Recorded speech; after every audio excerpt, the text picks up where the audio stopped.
I don't know how, but my CEO husband can hear my thoughts. While he was showering, I went to hand him some soap. I couldn't help but think to myself, oh, the private parts are pink. He froze. Then he almost knocked me out with the bar of soap in his hand. That evening, when Blake came home, I greeted him at the door with a warm smile and signed, "Welcome home, darling." Blake completely ignored me and walked straight past me as if I didn't exist. Watching his back, I silently cursed, "Are you blind? Can't you see your wife standing right here?" Blake suddenly stumbled. He stopped, turned back to look at me. I immediately switched from a scowling face to a bright smile and signed, "What's wrong?" His eyes darkened as he looked me up and down, saying nothing. My name is Amy Fisher, the second daughter of the Fisher family. I was born unable to speak and was always the least valued child at home. 2 months ago, the Parker family wanted to form a marriage alliance with ours. Initially, my father had planned to marry off my sister, who was practically glowing with affection for the Parker family's son. But unexpectedly, the Parker heir pointed at me, standing quietly in the corner, and said emotionlessly, "I want to marry her." I didn't even have time to process what was happening before I turned and saw my sister glaring at me with hatred. On our wedding night, Blake and I slept in separate rooms, but I wanted to take things further. At 1 a.m., I snuck into his bedroom. To my surprise, he wasn't asleep. In the darkness, Blake's voice was deep and cold. "Get out." I was startled, nearly collapsing to the floor. Blake turned on the bedside lamp. In the dim light, his chiseled features were half hidden in shadows. I pointed to myself, pretending to be confused, and signed, "Me?" Blake understood and replied, "Who else is here besides you?" I straightened up, lifted my chin, and signed, "I want to sleep with you." Blake got out of bed and roughly grabbed my face. I didn't dare move. His ice-cold voice sounded in my ear. "I married you because you're quiet. That's the only reason. Behave yourself and don't do anything inappropriate." On the outside, I was like, "Oh no, baby scared," but inside I was thinking, "I'll definitely try again." Blake really misjudged me.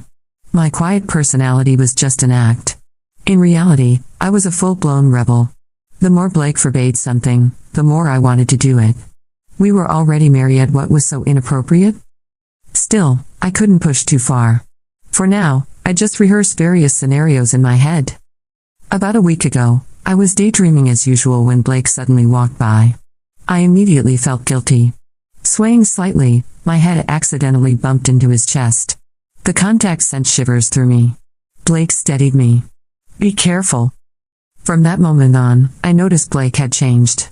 He became irritable and would glare at me for no reason. I hadn't even done anything. For example, one morning while we were having breakfast, I glanced at Blake and thought, his shirt buttons are about to pop off. Those chest muscles really are a man's best dowry. Blake's eyebrow twitched. "Don't eat with me anymore," he snapped. Another time, when I was helping him change clothes, I thought, nice waist. I wonder how it performs. Could he last 2 seconds? Blake froze, then put his jacket back on. "Don't come into my closet anymore," he said flatly. What a pain. Like I even wanted to serve him. With a gentle expression, I signed to him, "I understand." As I turned to leave, Blake suddenly grabbed my shoulder and pushed me against the wall. He lifted my chin, forcing me to look at him. His narrowed eyes reflected my face. "Amy," he said, "although we're married, you need to know your boundaries." I blinked, putting on my most innocent face. Inside, though, I was screaming, "I'd really like to test your boundaries." He paused, then fell silent. He released me and turned away. "Never mind. Just go." That night, Blake went straight to the shower after coming home. Planning to end our loveless marriage sooner, I had already taken out all his toiletries. Halfway through his shower, Blake realized his things were missing. I was already waiting outside the door, fully prepared. Inside the bathroom, steam billowed like a fairyland. And there he was, broad-shouldered, narrow-waisted. Water droplets slowly slid down his chest, across his defined abs. Blake reached out a hand toward me, his voice husky. "Give it to me." My heart raced. I quickly took his hand. His large palm was warm, moist, and made my mouth go dry. He gripped my hand in return, his fingers slowly caressing from my wrist upward. I gulped. "It's happening. Finally. Go crazy on me. Don't hold back, don't worry about." "Give me the soap," He interrupted. Oh, for crying out loud. I handed him the soap. Blake immediately snapped, "Get out." But I didn't listen. His smooth body was impossible to look away from. I stared openly, brazenly admiring him. He's so fair-skinned. His private parts must be pink. Yeah, definitely pink. Not bad. Not bad at all. I didn't even notice Blake's expression darkening with rage. I fantasized about all kinds of positions. First like this, then like that, and then... Blake frowned. He covered himself slightly and said sharply, "Aren't you leaving?" My brain short-circuited. I pointed downward and signed, "Can you shake it for me to see?" Blake exploded. He furiously threw the soap at me. "Get out." Luckily, I was quick, or I'd have been killed by that soap bar. Because of that comment, Blake avoided me for several days. This awkward tension lasted until the birthday party of the young Sullivan heir. At the party, I entered on Blake's arm. He instantly drew everyone's attention and was surrounded by business people. I was pushed aside. Someone's wine glass tipped over, spilling red wine on my dress and staining a large patch. No one apologized. I was used to being treated as invisible. So I went to the restroom alone to clean up. Jessica Sullivan, the eldest Sullivan daughter, was inside. Dressed in red with a fierce look, she resembled a ghost straight out of a horror story. I sensed trouble. 4 or 5 heavily made-up women blocked me from behind. Someone shoved me forward. Jessica walked toward me with a smile. "Amy, how have you been lately? Does Mr. Parker like you?" "None of your business," I signed and turned to leave. Jessica grabbed me and slapped me hard across the face. Still ignoring me, she yanked my hair and smashed my head against the bathroom door. My head rang, and my face burned with pain. Jessica leaned close to my ear and hissed, "Don't think acting pitiful will win Mr. Parker's heart. He doesn't love you at all. Marrying you is just for show." I mouthed back, "Idiot, what did you say?" Jessica ordered the others, "Get her in there." Several girls shoved me into a bathroom stall and blocked the door. The next moment, a bucket of cold water was dumped over me from above the partition. I was soaked from head to toe, and it smelled faintly foul.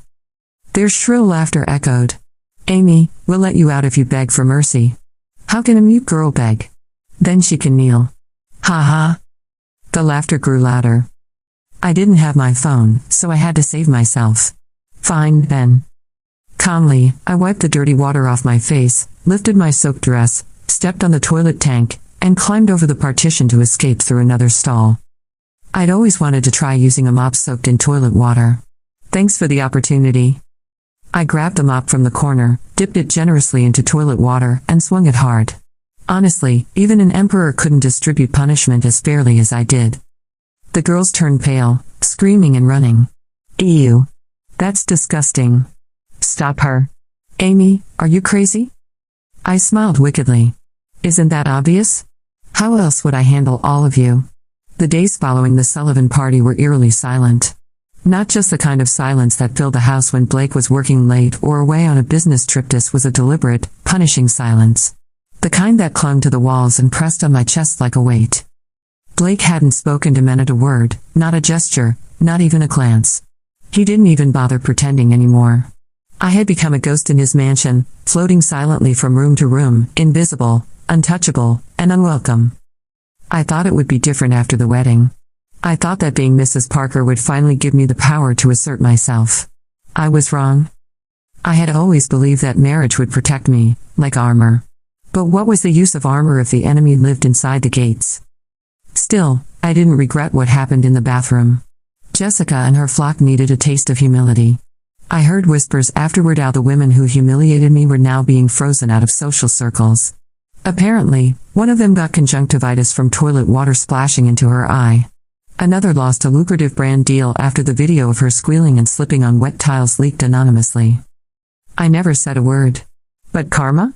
She spoke volumes. Meanwhile, I had become an embarrassment to Blake. That much was clear. He didn't say it outright. Blake never needed words. His cold eyes, stiff posture, and the way he angled his body away from me at every turn told me everything I needed to know. The worst part wasn't the silence. It was the doubt. Was he always like this? Did I force his hand by being too forward? Too bold? Too me? No. No, I wouldn't fall into that trap. I knew who I was. And I had done nothing wrong except try to claim what was already mine. I was his wife. One afternoon, while I was sitting in the conservatory pretending to read, I felt his presence. Blake entered the room with his usual rigid posture, talking on his Bluetooth headset. His voice was low and stern as he paced past me. No. That's not acceptable, he snapped. Tell them the contract is non-negotiable. If they can't meet our terms, we walk. I didn't mean to eavesdrop, but it wasn't like he made it hard. My eyes followed him, every line of his body taut with tension. He was beautiful even when furious, or maybe especially so. Blake glanced over and for the briefest second, our eyes met. I froze. So did he. But instead of softening or acknowledging me, he turned his back and left the room entirely. I felt the sting of that dismissal more than any slap. That night, I didn't sleep. I laid in bed, staring at the ceiling, thinking. If Blake truly hated me, why did he marry me?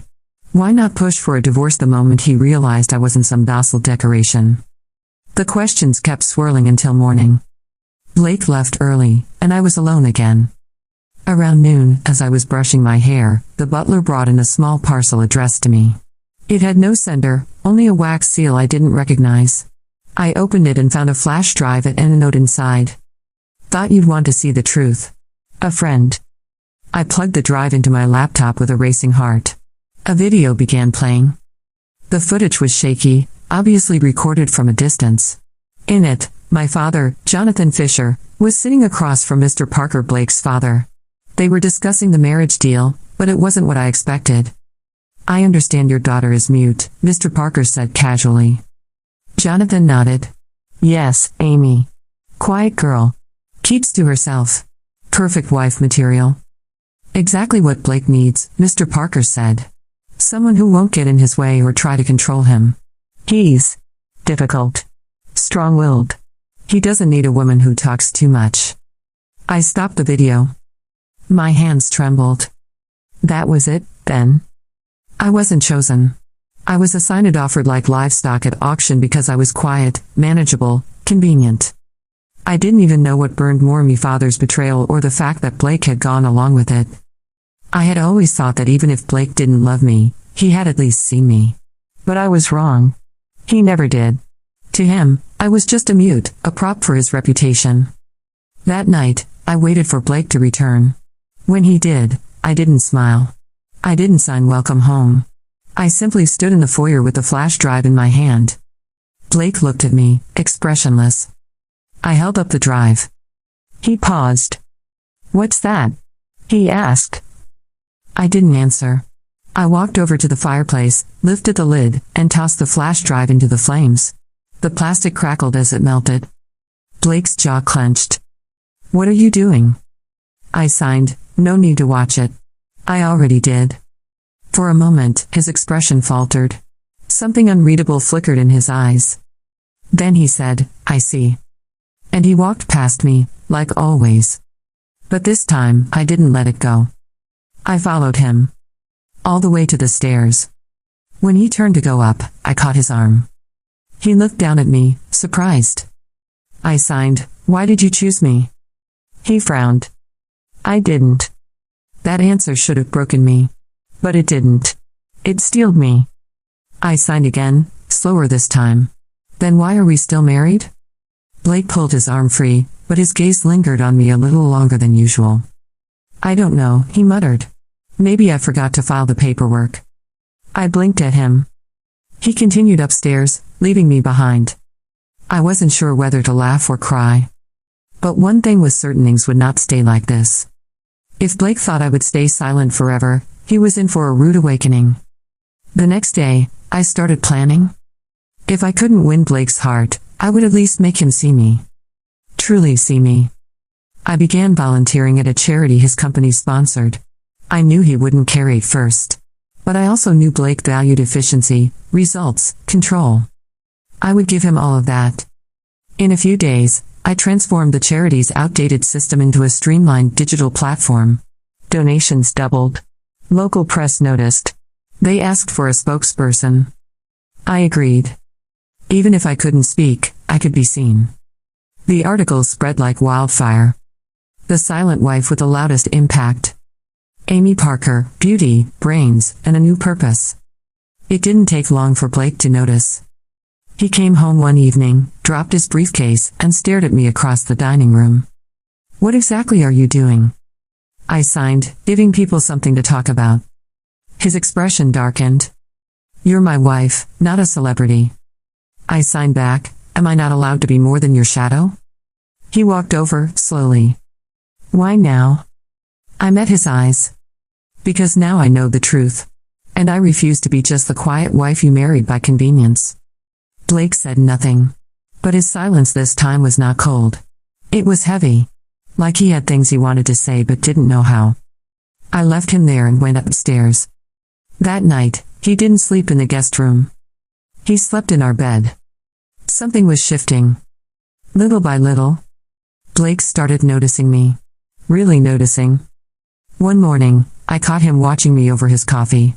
When I looked up, he looked away. Another evening, he brought home a bouquet. He didn't say why. Just placed it on the counter. I signed, "Is it for me?" He nodded once. I didn't smile. But I kept the flowers. Days passed. Then one night, while I was brushing my hair, Blake entered the bedroom. He looked like he wanted to say something. Instead, he sat on the bed and stared at the floor. "I saw the article," he said. I waited. "You looked happy." I signed, "I am." He nodded slowly. "I didn't know you were capable of all that." I signed, "You never cared to ask." A long silence followed. Then he said, "I was wrong." My fingers paused. He looked up. "I thought marrying someone quiet would make life easier. That it would keep me in control. But you're not quiet." "Not really." I signed, "And does that scare you?" He shook his head. "It confuses me." "Good." I signed. "Let me confuse you more." And for the first time in weeks, I saw something in his eyes that wasn't annoyance or anger. It was curiosity. And maybe, just maybe, a hint of something more. The house felt different after that night. Not warmer no yet but less frozen, as if the thick ice that had settled between Blake and me had started to crack. He still didn't speak much, but his silences no longer stung. They weren't rejections, they were questions he hadn't learned how to ask.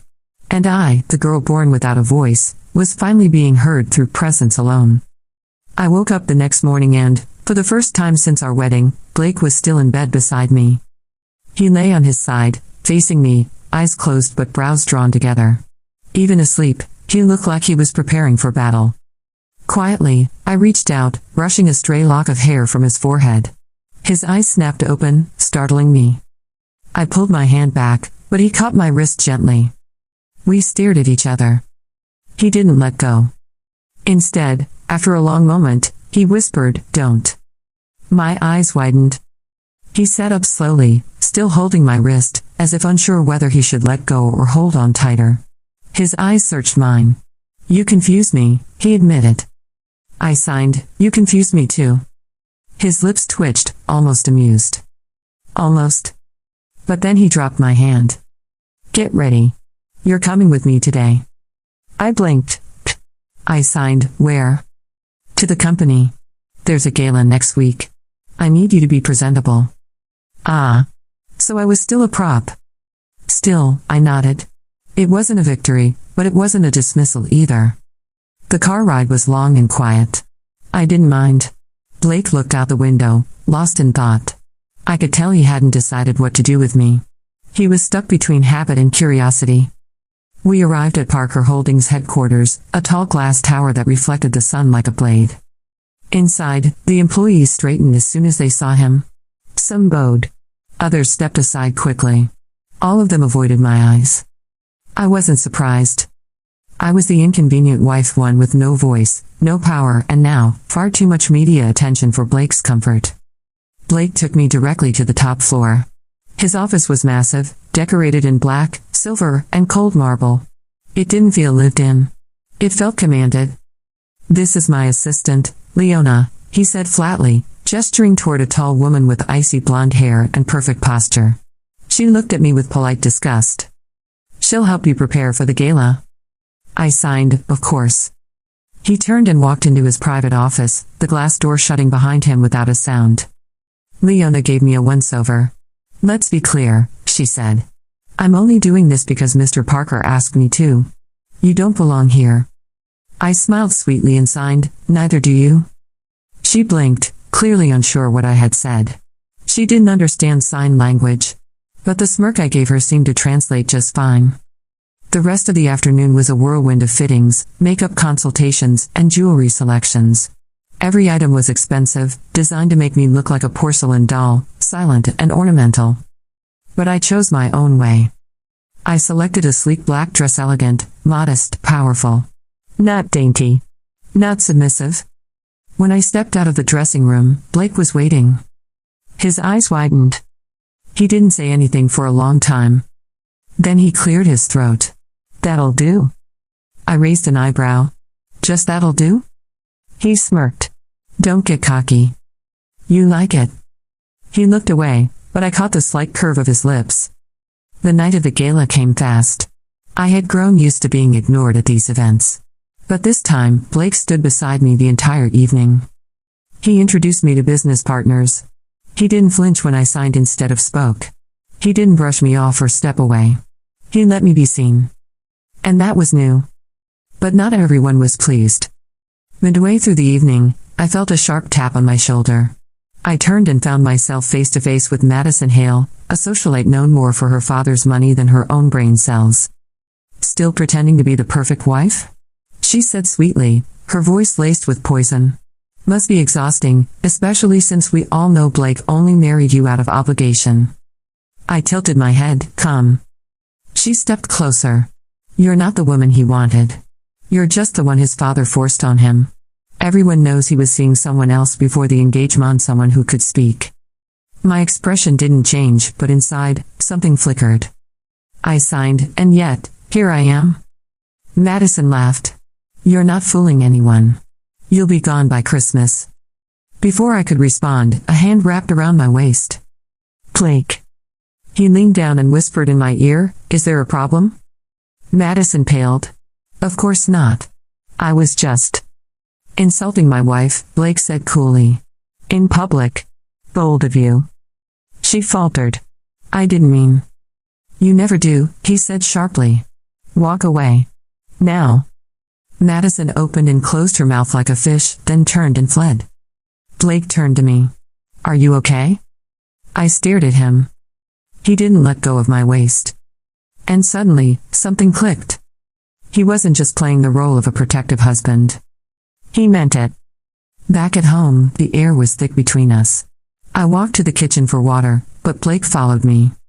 He leaned against the counter, arms crossed. I'm not good at this, he said quietly. I looked at him. Relationships. People. Being gentle. I don't know how. I signed, I'm not asking you to be perfect. He exhaled. Then what do you want? To be your partner. Not your puppet. His jaw tightened. I never wanted a wife. I nodded. And yet you married me. I thought you'd be easy. Quiet. Obedient. I held his gaze. I'm not sorry I'm not. Silence. Then he stepped forward, closer than ever before. You're not, he whispered. You're not what I expected.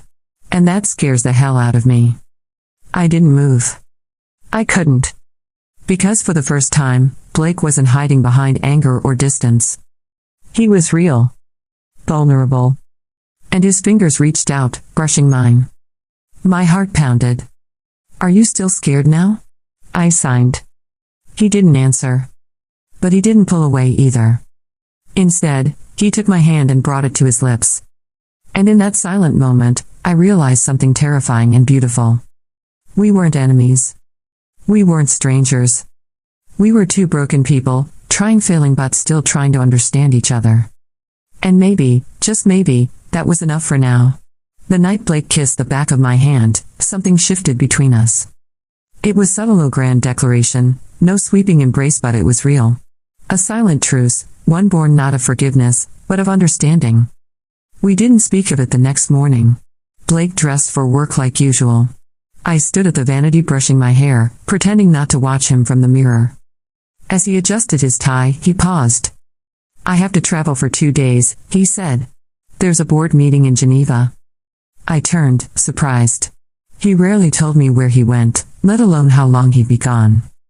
"Come with me," he added. My fingers froze. I signed, "You want me to go?" He looked at me. I wouldn't have asked if I didn't. 1,000 thoughts ran through my mind. I nodded. We left that evening. Blake flew private, of course. The jet was sleek, all black leather and silent flight staff. I settled into a window seat, trying not to gawk at how normal this had all started to feel, sitting beside my cold CEO husband, being invited into his world one sliver at a time. Blake sipped whiskey. He didn't speak for most of the flight, but he didn't avoid me either. Occasionally, I caught him watching me with an unreadable expression, as if I were a puzzle piece that didn't quite fit but fascinated him anyway. In Geneva, we stayed in the presidential suite of a luxury hotel overlooking Lake Leman. I tried not to gape as we stepped in floor-to-ceiling windows, the golden fixtures, the king-sized bed with pillows stacked like royalty awaited. Blake glanced at me. "You can take the bed." "And you?" I signed. "I'll take the couch." I wanted to protest. We'd shared a bed at home. But I didn't push. Not yet. He changed and left for a late meeting. I stayed behind, alone in a room far too big for my thoughts. Sitting on the edge of the bed, I opened my phone and pulled up the article again, The Silent Wife with the Loudest Impact. There I was, photographed beside children, smiling, teaching sign language to donors. Blake hadn't commented on the article again, but I knew he'd read every word. Before I could close the screen, a message popped up from an unknown number. "You think you've won? You're nothing but a mute doll on a diamond leash." My stomach dropped. A second message followed. "Ask Blake about Cecilia." I stared at the name. Cecilia. A crack I hadn't noticed before began to widen. Blake returned near midnight, exhausted. He tossed his jacket aside, loosening his tie, and glanced at me. I sat on the couch, phone still in hand. "You didn't sleep? Who's Cecilia?" His entire body stilled. I had my answer before he even spoke. He walked to the window, looking out into the black water below. "She was someone from before. Before our wedding?" He nodded slowly. "She was who I wanted to marry." That hurt more than I expected. I swallowed and signed, "Then why didn't you?" He turned to me. "Because my father made it clear she was unacceptable. She wasn't quiet enough." There it was again. That word. Quiet. It echoed through my chest like a curse. "And I was your consolation prize," I signed bitterly. He looked away. "Maybe at first. But not now." I stood. "If you wanted her, why didn't you fight?" Blake's jaw tightened. "Because I've spent my whole life doing what was expected. Playing the role. Winning at work. Obeying my father. Marrying you was the final move in a game I never asked to play." I stepped closer. "And me? What was I to you?" His voice dropped. "Safe." That word broke something inside me. I signed slowly. I was never safe. Not in my family. Not in this house. Not even in this marriage. But I stayed. And I tried. Blake looked pained. "I know. And I was too much of a coward to admit you're more than I ever expected." I took a shaky breath. "So what now? Do we keep pretending?" He stepped toward me. "No. No more pretending." His hands hovered near mine. "You want to know why I stopped sleeping in the guest room?" I nodded.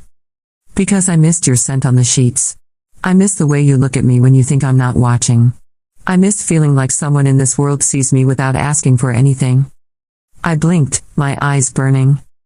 He reached for me, slowly, carefully, and this time I didn't flinch. His hand cupped my cheek. "I've never said it because I don't know how. But you matter to me.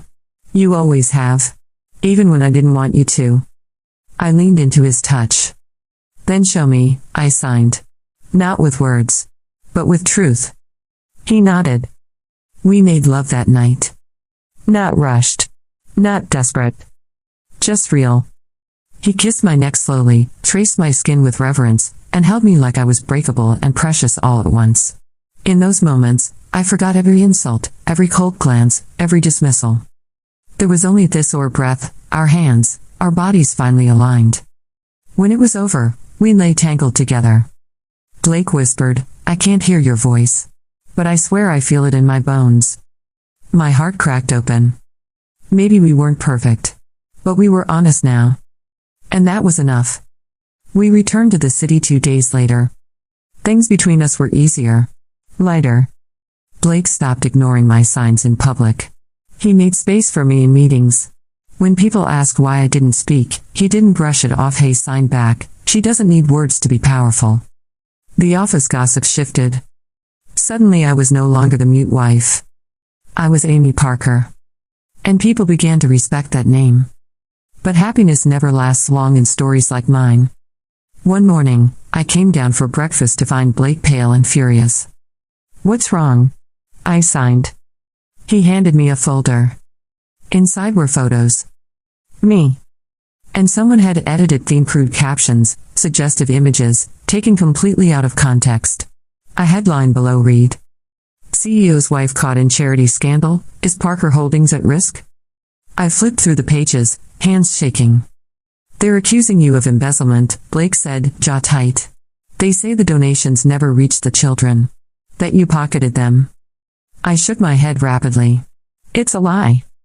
"I know," he said. "But that doesn't matter to the board." I looked up at him, panic rising. "Don't worry," he said firmly. "I'll fix this." "How?" "I don't care what it costs. I won't let anyone touch you." And just like that, my silent protector returned. But something told me this battle would be different. This time, we weren't fighting each other. We were fighting together. The scandal hit the news like wildfire. Within 24 hours, headlines flooded the internet, painting me as a manipulative wife hiding behind a disability to embezzle charity funds. The mute millionaire, fraud behind the smile. Blake Parker's silent bride, loud in deceit? They didn't care about facts. They didn't care that I had built that charity platform from scratch, or that every cent was accounted for. All they saw was an easy target and easy headline. And I gave them one. But not the one they expected. Blake didn't sleep the night the story broke. He stayed up on the phone with lawyers, PR firms, and digital forensic analysts. When I brought him coffee, he took it without looking up.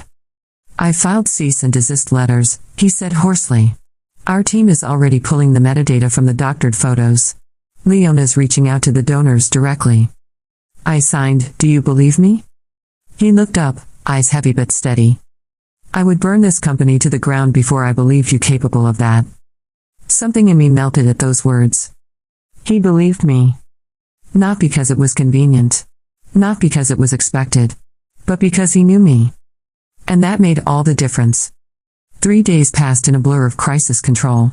Blake canceled meetings, refused all interviews, and stood by my side if his life depended on it. The tide started to turn when a whistleblower from the PR firm admitted, anonymously, that the photos had been commissioned by an insider.